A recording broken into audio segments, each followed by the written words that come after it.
चलिए दोस्तों स्टार्ट करते हैं क्वेश्चन नंबर 18। देखिए क्वेश्चन नंबर 18 में क्या है, एक कंपनी है वो प्रोड्यूस करती है एक प्रोडक्ट जिसका नाम है sky, which passes through to process A and process B. ठीक है, आगे क्या लिखा है, the details for the year ending 31/5/2014 are as under. Process A का डेटा दिया है, प्रोसेस बी का डेटा दिया है। ठीक है, ओके। 40,000 यूनिट इंट्रोड्यूस करी है, इतने रुपए की हैं। मटेरियल कंज्यूम गिवन है, डायरेक्ट वेजेस गिवन है, manufacturing expense output in units 37,000 unit ही आ पाया है, जबकि इनपुट 40,000 डाला था। नॉर्मल लॉस है 5%, अगर प्रोसेस बी में देखें तो ये 10% है। स्क्रैप के रेट की बात करें तो प्रोसेस ए का स्क्रैप जो होगा वो 15 के हिसाब से बिकेगा, प्रोसेस बी का स्क्रैप 20 के हिसाब से बिकेगा। सेलिंग प्राइस की बात कर लेते हैं, यहाँ 37 है, यहाँ 61 है। ये काई की सेलिंग प्राइस है सर, प्रोसेस ए का अगर आउटपुट आप बेचते हो तो 37 के हिसाब से बिकेगा, प्रोसेस बी का आउटपुट अगर आप बेचते हो तो 61 के हिसाब से बिकेगा। इसका मतलब खास बात यह है कि इस क्वेश्चन में प्रोसेस ए का आउटपुट अलग से भी बिक सकता है, जरूरी नहीं कि प्रोसेस बी में ही जाए। ठीक बात है, ओके। आगे क्या लिखा है, additional information 80% of the output of process A was processed on to the next process. मतलब जो भी प्रोसेस ए में बनेगा, उसका 80% क्या हो जाएगा, अगली प्रोसेस में जाएगा, और जो बचा हुआ 20% वो क्या हो जाएगा, प्रोसेस ए से ही डायरेक्टली बिक जाएगा। ठीक है, बहुत अच्छा। Entire output of process B was sold.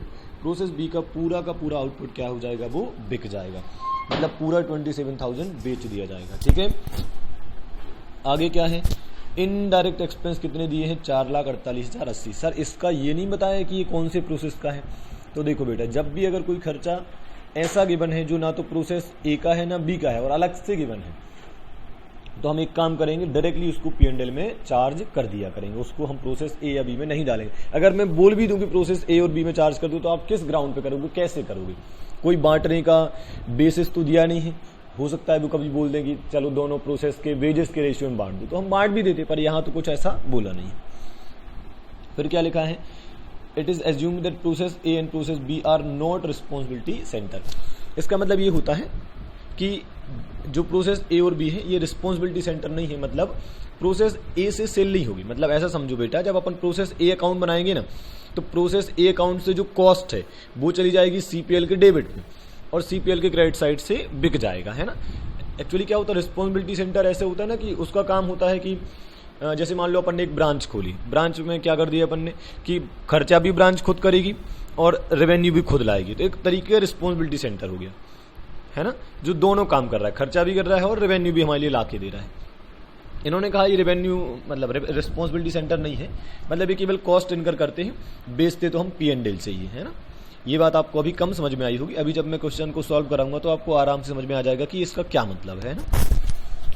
आपको बनाना है प्रोसेस ए अकाउंट और प्रोसेस बी अकाउंट, और P&L अकाउंट बनाना है, और उसमें नेट प्रॉफिट या नेट लॉस जो है वो निकालना है। ठीक है, तो आ जाते हैं हम कहां पर, अपने सॉल्यूशन पर, जो कि बहुत आसान है। देखिए क्या है, सबसे पहले हम बनाएंगे प्रोसेस ए अकाउंट। इनपुट डाला था 40,000 यूनिट, इतने रुपए का था, 3,60,000 का था। मटेरियल 2,42,000 का, डायरेक्ट वेजेस 258 का, और मैन्युफैक्चरिंग एक्सपेंस 1,96,000 के। ठीक है, बहुत अच्छा। नॉर्मल लॉस कितना था, नॉर्मल लॉस की बात कर लेते हैं, ये रहा 5% था, इनपुट का 5%। ठीक है, तो 40,000 का 5% हो जाएगा 2,000 यूनिट, और उसका स्क्रैप था 15 रुपए के हिसाब से बिकना था, तो 2,000 इंटू 15 30,000 रुपए का आ गया हमारा स्क्रैप।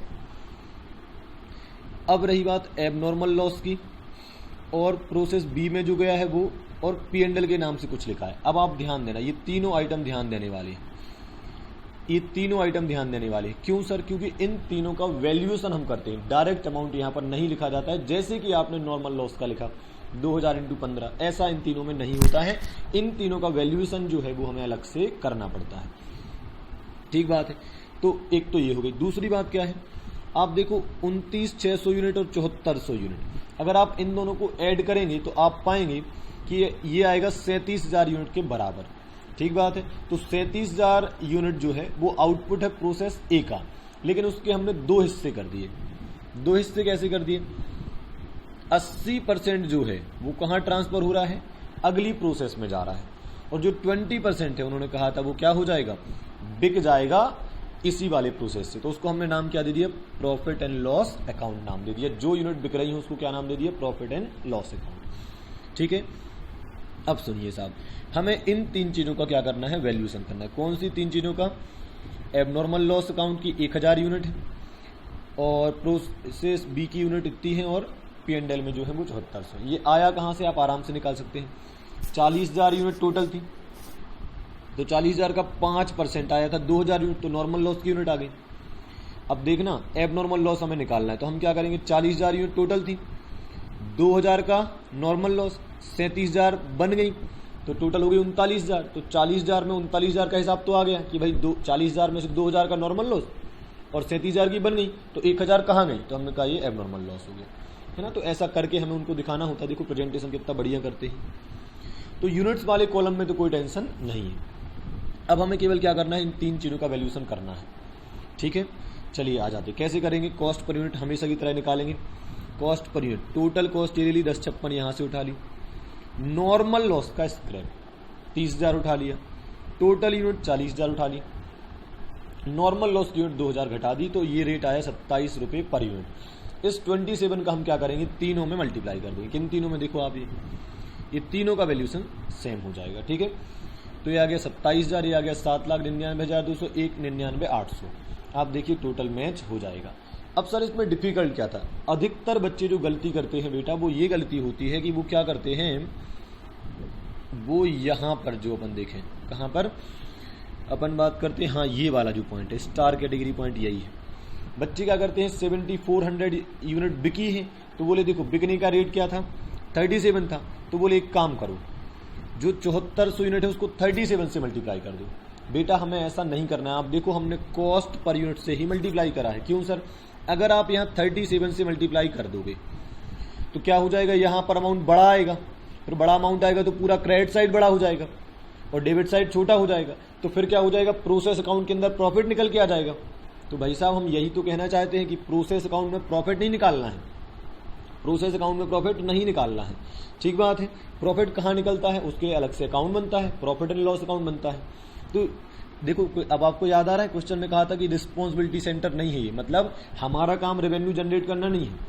हम तो क्या करेंगे, 7400 यूनिट की कॉस्ट को CPL की डेबिट साइड में भेज देंगे, फिर क्रेडिट साइड से ये माल बिक जाएगा। देखो अगर आपको CPL दिखाऊं तो CPL यहीं पर अपने पास अवेलेबल होगा। देखो ये रहा P&L, 1,99,800 की कॉस्ट आई, देखो 1,99,800 ही थी, ये रहा 1,99,800 की कॉस्ट आ गई कहाँ पर, ये आ गई आपके डेबिट में।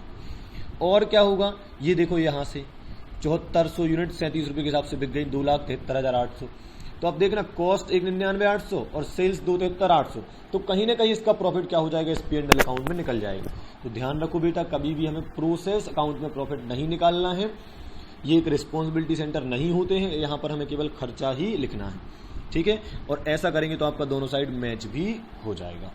ठीक है, बड़ा आसान है, तीनों का वैल्यूएशन सेम तरीके से होता है, जो बिके हैं वो भी, जो आगे ट्रांसफर हुए हैं वो भी, और जो एबनॉर्मल लॉस है वो भी। ओके, अब चलते हैं प्रोसेस बी पर।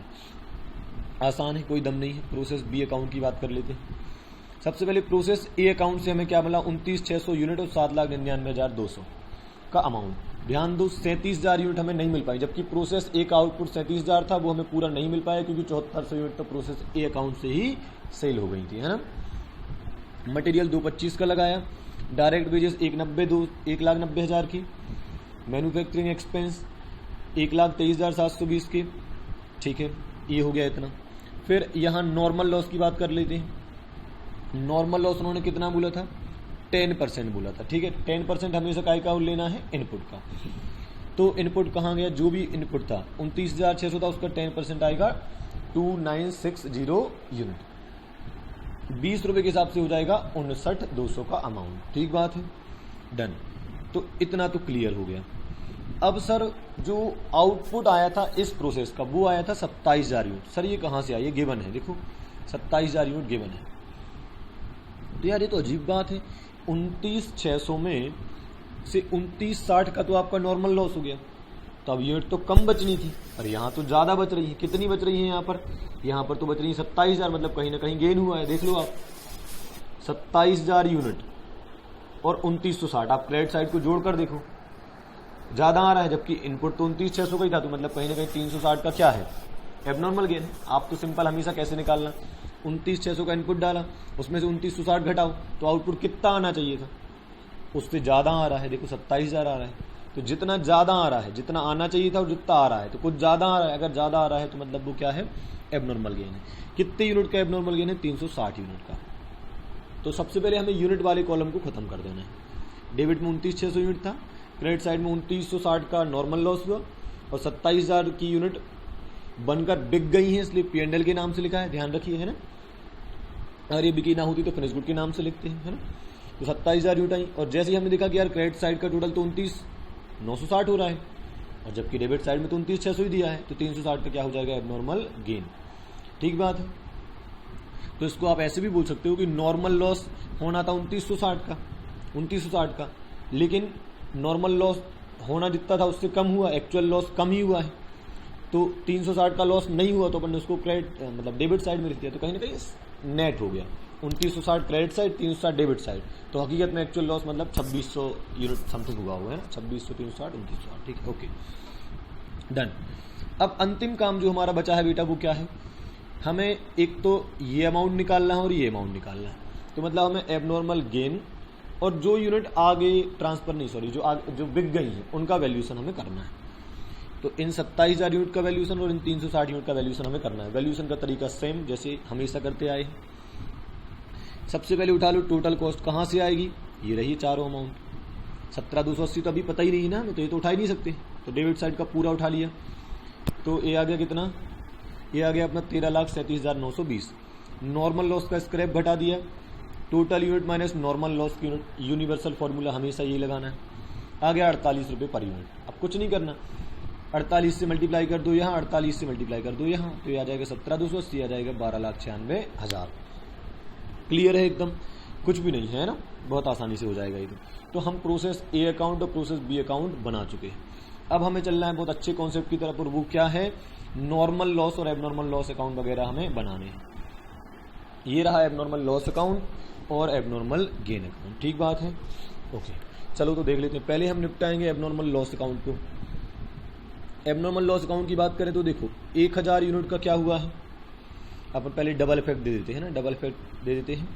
तो अपन आ जाते हैं प्रोसेस ए में। प्रोसेस ए में एबनॉर्मल लॉस लिखा है, देखो कितना लिखा है, 1000 यूनिट 27,000 रुपये की, वो भी क्रेडिट साइड लिखी है। तो डेबिट साइड में जाके क्या लिख दिया, 1000 यूनिट 27,000 रुपये की। ठीक है, अब रही बात इसके क्रेडिट साइड की, तो 1000 यूनिट उन्होंने कहा था स्क्रैप 15 के हिसाब से बिक जाएगा, देखो ये बिक जाएगा 15 के हिसाब से। तो 1000 यूनिट 15 के हिसाब से बेचेंगे तो आ जाएगा 15,000। तो लॉस हुआ था 27,000 का, पर 15,000 का कैश में मिल गया उसका स्क्रैप बेचने से, तो नेट लॉस कितना हुआ 12,000। इसको हम क्या करेंगे, P&L में ट्रांसफर कर देंगे, है ना, नीचे ये टोटल मैच कर दो, खत्म बात है ना, आसान है, कोई दिक्कत नहीं है। अब बात करते हैं एबनॉर्मल गेन अकाउंट की। पर अगर एबनॉर्मल गेन अकाउंट बनाना है तो आपको एक और अकाउंट बनाना पड़ेगा, और उसका नाम है नॉर्मल लॉस अकाउंट। तो पहले नॉर्मल लॉस अकाउंट बना देते हैं अपन जल्दी से, कुछ भी नहीं है, बहुत आसान है ना। नॉर्मल लॉस अकाउंट अपन कैसे बनाएंगे, थोड़ा सा इसको मैं दिखा देता हूँ आपको। ये आ जाएगा कुछ ऐसे, ये रहा और ये रहा, है ना। अब देख लीजिए इसमें हम क्या क्या करेंगे। पहले तो डबल इफेक्ट देते हैं। डबल इफेक्ट कहाँ से देंगे, प्रोसेस 1 या प्रोसेस ए के क्रेडिट साइड में लिखा है 2000 यूनिट 30,000 रुपये की, तो डेबिट साइड में आकर यहाँ पर क्या लिख देते हैं हम, प्रोसेस ए के नाम से 2000 यूनिट और कितने रुपए की, 30,000 रुपये की। ये हमने क्या कर दिया, डेबिट साइड में आके लिख दिया है। ठीक है, दूसरा क्या कहीं और भी है नॉर्मल लॉस है, प्रोसेस बी में देख लो आप। प्रोसेस बी में कितना है, क्रेडिट साइड में लिखा है 2960 यूनिट 59,200 की। 2900 प्रोसेस बी के नाम से हम क्या लिखेंगे, 2960 यूनिट 59,200 रुपये की। क्लियर है ये बात, ओके। ये बन गया हमारा नॉर्मल लॉस अकाउंट। तो देखो मैंने कहा था हमेशा एबनॉर्मल गेन अकाउंट और नॉर्मल लॉस अकाउंट हमेशा साथ में बना लें। ठीक है, तो अपन ने क्या करा, नॉर्मल लॉस अकाउंट बना लिया पहले, डबल इफेक्ट दे दिया उसका। फिर एबनॉर्मल गेन अकाउंट बनाया, तो अपन ने देखा एबनॉर्मल गेन अकाउंट हुआ था कहाँ, प्रोसेस बी में देखो, ये रहा प्रोसेस बी, इसकी डेबिट साइड में लिखा है 360 यूनिट 17,280 रुपये की। तो हम क्या करेंगे, एबनॉर्मल गेन की क्रेडिट साइड में जाकर लिख देंगे 360 यूनिट 17,280 की। तो देखो 360 यूनिट कहाँ गया, सॉरी ये रहा ना, 360 यूनिट 17,280 रुपये की। ठीक है, तो हमने डबल इफेक्ट में क्या क्या कर दिया, प्रोसेस ए से नॉर्मल लॉस आ गया 2,000 यूनिट 30,000 रुपये की, प्रोसेस बी से नॉर्मल लॉस आ गया 2960 यूनिट 59,200 की, और एबनॉर्मल गेन में आ गया 360 यूनिट 17,280 की। ये तो हो गया डबल इफेक्ट वाला काम। अब हमें करना है इन्हें टैली, बड़ा आसान है। तो देखिए हम सबसे पहले क्या करेंगे, हम क्या करेंगे, यहाँ लिखेंगे बाय कैश, बाय कैश। पहली प्रोसेस की पूरी 2,000 यूनिट बिक जाएंगी। किस रेट से बिक जाएंगी, वही 15 रुपये के हिसाब से, तो 30,000 रुपये यहाँ आ जाएगा। तो प्रोसेस ए की यूनिट तो 2,000 का लॉस हमें सच्ची में हुआ था, इनफैक्ट उससे ज़्यादा हुआ था, तभी तो एबनॉर्मल लॉस आया था। तो 2,000 यूनिट सच्ची में खराब होनी थी, 2,000 खराब हुई भी है, तो पूरी 15 के भाव से बिक जाएंगी। फिर बात करते हैं प्रोसेस बी की। तो जब बाय कैश में लिखने लगा तो मेरे मन में एक ख्याल आया कि हकीकत में 2960 यूनिट का तो लॉस हुआ ही नहीं है, हकीकत में तो ये कम हुआ है।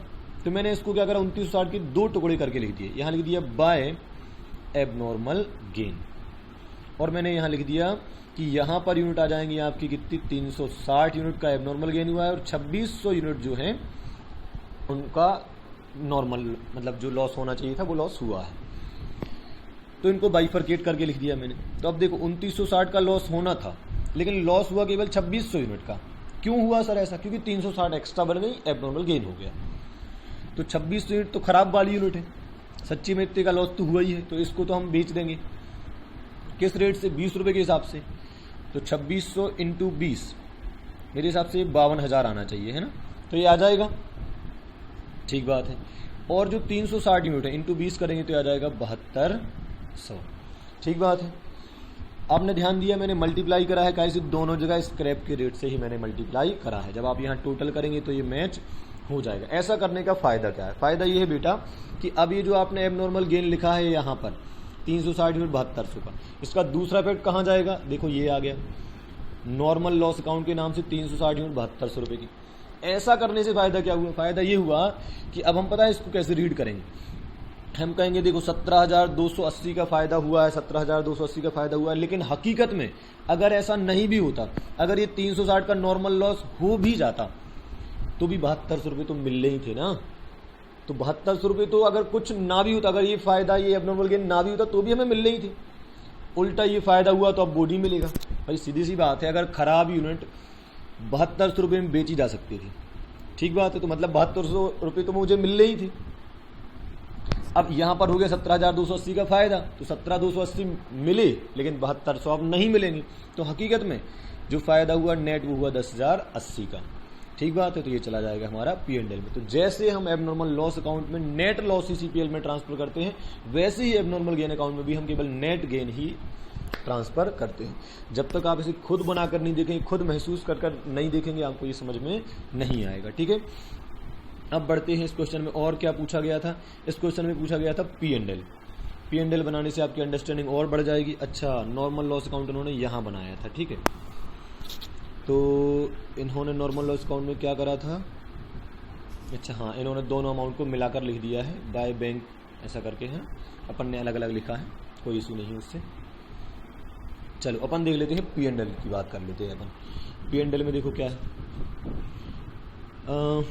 प्रोसेस ए में 1,99,800 डबल इफेक्ट दिया है उन्होंने। देखो आप प्रोसेस ए अकाउंट की बात करें तो P&L के नाम से लिखा था आपने 1,99,800 क्रेडिट साइड में, तो P&L के डेबिट साइड में क्या लिख दिया अपन ने, 1,99,800 का अमाउंट। यूनिट्स तो P&L अकाउंट में आते नहीं। प्रोसेस बी की अगर बात करें तो प्रोसेस बी के क्रेडिट में लिखा था हमने 12,96,000, देखो ये लिखा था हमने 12,96,000, तो ये भी यहाँ डेबिट में आकर लिख दिया, ठीक है। एबनॉर्मल लॉस अकाउंट में नेट लॉस आया था 12,000, चेक कर लो आप एबनॉर्मल लॉस अकाउंट कहाँ है,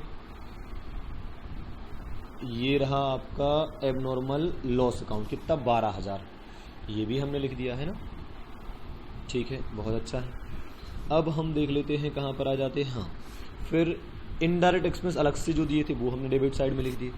अब चलते हैं क्रेडिट साइड में, तो by sales process A 7400 unit 37 के हिसाब से, तो जो ये 1,99,800 था ये 7400 यूनिट थी, तो अब ये 7400 यूनिट 37 के हिसाब से हो गई, तो इसकी सेल्स ये आ गई, तो इसकी सेल्स ये आ गई। फिर ये जो 12,96,000 है ये 27,000 यूनिट 61 के हिसाब से हो गई, तो इसकी सेल ये आ गई, तो इन यूनिट की सेल ये दिखा दी। तो जिन यूनिट की कॉस्ट हमने डेबिट करी थी उन दोनों की सेल्स हमने क्रेडिट साइड में लिख दी, और जो एबनॉर्मल गेन अकाउंट में नेट गेन आया था वो यहाँ लिख दिया, तो आपका नेट लॉस आ गया 25,000 का। तो कुल मिलाकर आपको समझ में आया कि माल प्रोसेस अकाउंट से नहीं बेचना है बल्कि P&L अकाउंट से बेचना है। तो प्रोसेस अकाउंट से तो केवल क्या करना है, हमें कॉस्ट जो है वो P&L अकाउंट के डेबिट साइड में भेज देनी है, P&L अकाउंट के क्रेडिट साइड में सेल आ जाएगी, तो प्रॉफिट अपने आप निकल जाएगा। बस आप इतना ध्यान दे देना कि जो मैंने आपको ये समझाया है, क्या समझाया है, नॉर्मल लॉस अकाउंट। हो सकता है यहाँ पर कोई कैलकुलेशन का इशू ना हो, बस आप एक बार चेक कर लेना। वैसे मेरे हिसाब से नहीं, क्योंकि मेरे पास कैलसी नहीं है, मैं अंदाज से ही कर रहा हूँ, है ना। वैसे 52,000 और 32,000 82,000 होता है। तो अब आप इस क्वेश्चन को करके देखना, क्योंकि ऐसे क्वेश्चन एग्जामिनर को बहुत पसंद है, पूरा 10 नंबर में ऐसा क्वेश्चन पूछ सकता है। ओके।